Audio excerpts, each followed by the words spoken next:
Hi girls, we're just going to chat a bit today about biomechanics. So the learning objectives for today's lesson is to understand what biomechanics actually is and be able to identify its role in sport, identify and understand Newton's first law of biomechanics or of motion, and be able to apply that within the context of badminton.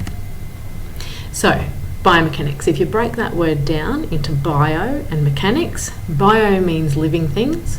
Mechanics refers to movement, so we're looking at the movement of living things, or more technically, it's the science concerned with the internal and external forces acting on a living organism, in this case the human body, and the effects that are produced by that.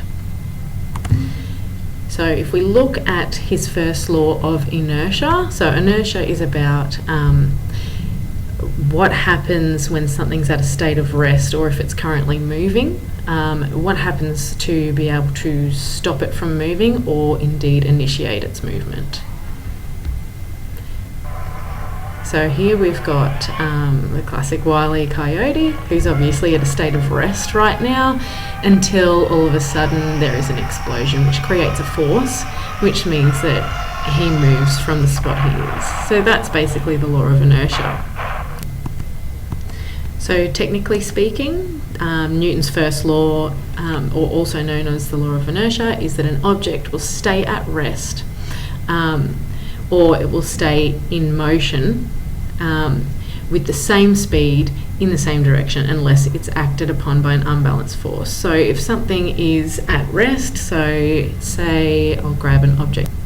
So for example, this ball will remain at rest until something acts upon it which is greater than the force it's currently applying to the ground. So something sideways, for example, acts upon it. So if I was to push it, that's essentially the law of inertia. A force is acted upon its side which is greater than the force it's applying back into my finger, and it causes it to move.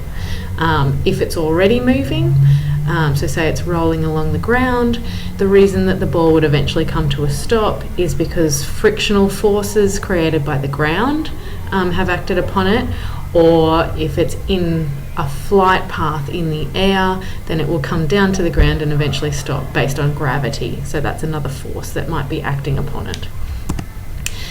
So in badminton, you've got the flight path here, for example, a path of trajectory of the shuttle, and the reason that it doesn't continue in this upward path is because gravity acts upon it, which then changes its flight path and eventually stops its motion. The other application in terms of law of inertia in badminton might be, for example, the moment of impact with the shuttle. So when the racket hits the shuttle will stop travelling in this particular motion, and its motion will change in the opposite direction. So in summary, from this particular video, you need to have taken away from it what biomechanics actually is and its application in badminton, and have a look at Newton's first law, the definition, and again how it applies in badminton. So go back through this video, take notes, always take notes, pause, replay wherever you need, and good luck.